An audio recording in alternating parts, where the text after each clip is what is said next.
Hello everybody, welcome to the channel. Today I'm gonna show you how to fix you don't have access on EA app. For that you have to follow my instructions very carefully.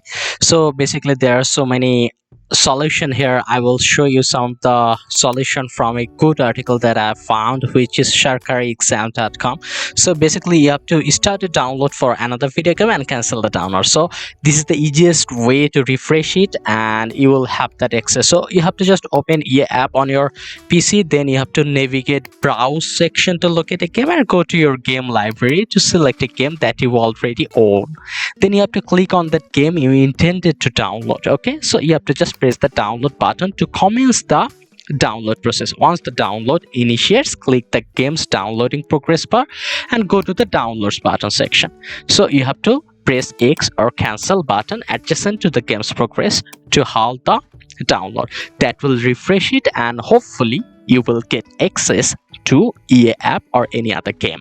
So there are many other options. You have to check the internet connection, then you have to repair the game. You can just open the EA app, navigate to game library, then click on the game that requires repair, choose the repair option from the settings button, then wait for the repair process to complete. Then you can unlink and relink your Steam account to your EA account.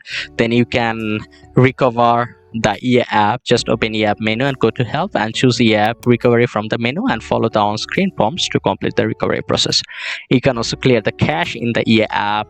You can see the steps. Close EA app if it's currently running, then open run dialog by pressing the Windows key plus R on your keyboard.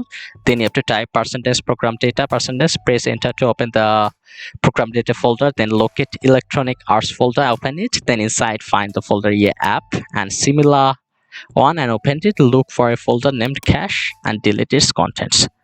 So you have to also verify correct account sign in, then you can update EA app. If it's not, then at last you can uninstall and reinstall it. So if this tutorial helped you, like this video and don't forget to subscribe to my channel. See you in the next one.